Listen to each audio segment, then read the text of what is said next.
वसुदेवसुतं देवं कंसचारूढमर्दनं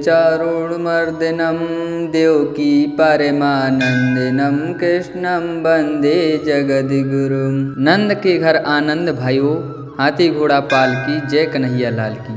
राधे राधे मेरे प्रिय भक्तों, आज हम आपको श्रवण कराएंगे जन्माष्टमी स्पेशल।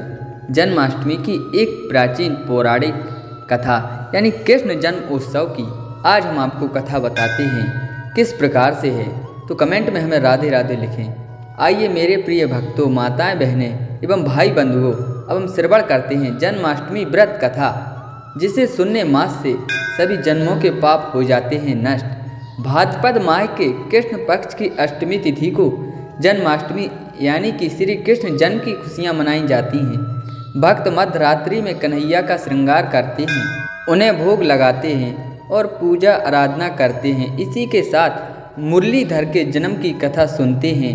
मान्यता है कि श्री कृष्ण जन्म की यह अद्भुत कथा सुनने मात्र से ही सभी पापों का नाश हो जाता है, साथ ही जातक पर कन्हैया की कृपा बरसती है।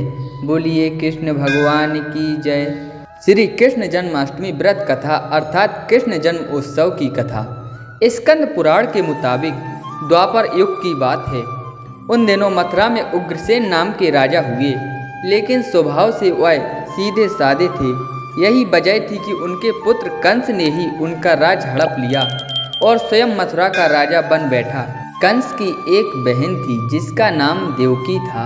कंस उनसे बहुत स्नेह और प्रेम करता था। देवकी का विवाह वसुदेव से तय हुआ तो विवाह संपन्न होने के बाद कंस स्वयं ही रथ हाँकते हुए बहन को ससुराल छोड़ने के लिए रवाना हुए। स्कंद पुराण के मुताबिक जब वह बहन को छोड़ने के लिए जा रहे थे तभी एक आकाशवाणी हुई कि जिस बहन को वह इतने प्रेम से विदा करने स्वयं ही जा रहा है, उसी बहन का 8वां पुत्र तेरा संहार करेगा। यह सुनते ही कंस क्रोधित हो गया और देवकी और वसुदेव को मारने के लिए जैसे ही आगे बढ़ा, तभी वसुदेव ने कहा कि वह देवकी को कोई नुकसान न पहुँचाए, वह स्वयं ही देवकी की 8वीं संतान कंस को सौंप देगा। इसके बाद कंस ने वसुदेव और देवकी को मारने के बजाय कारागार में डाल दिया। कारागार में ही देवकी ने 7 संतानों को जन्म दिया और कंस ने सभी को एक एक करके मार दिया। इसके बाद जैसे ही देवकी फिर से गर्भवती हुई, तभी कंस ने कारागार का पहरा और भी कड़ा कर दिया। तब भाद्रपद माह के कृष्ण पक्ष की अष्टमी को रोहिणी नक्षत्र में कन्हैया का जन्म हुआ। तभी श्री विष्णु ने वसुदेव को दर्शन देकर कहा कि वह स्वयं ही उनके पुत्र के रूप में जन्मे हैं। उन्होंने यह भी कहा कि वसुदेव जी उन्हें वृंदावन में अपने मित्र नंद बाबा के घर पर छोड़ आएं और यशोदा जी के गर्भ से जिस कन्या का जन्म हुआ है उसे कारागार में ले आएं। यशोदा जी गर्भ से जन्मी कन्या कोई और नहीं बल्कि स्वयं माया थी। यह सब सुनने के बाद वसुदेव जी ने वैसा ही किया। वसुदेव जी ने जैसे ही कन्हैया को अपनी गोद में उठाया, कारागार के ताले खुद ही खुल गए। पहरेदार अपने आप ही नींद के आगोश में आ गए। फिर वसुदेव जी कन्हैया को टोकरी में रखकर वृंदावन की ओर चले।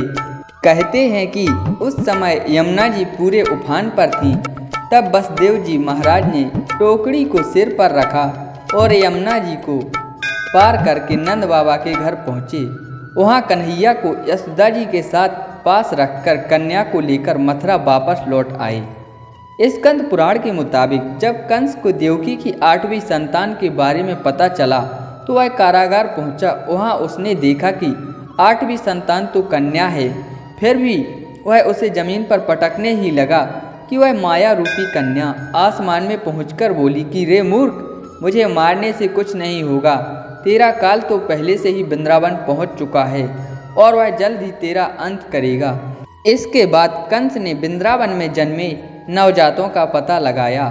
जब यशोदा के लाला का पता चला तो उसे मारने के लिए कई प्रयास किए, कई राक्षसों को भी भेजा, लेकिन कोई भी उस बालक का बाल भी बांका नहीं कर पाया। तो कंस को यह एहसास हो गया कि नंद बाबा का बालक ही वसुदेव देवकी की 8वीं संतान है। कृष्ण ने युवा अवस्था में कंस का अंत किया। इस तरह से जो भी इस कथा को पढ़ता या सुनता है उसके समस्त पापों का नाश होता है। बोलिए कृष्ण भगवान की जय।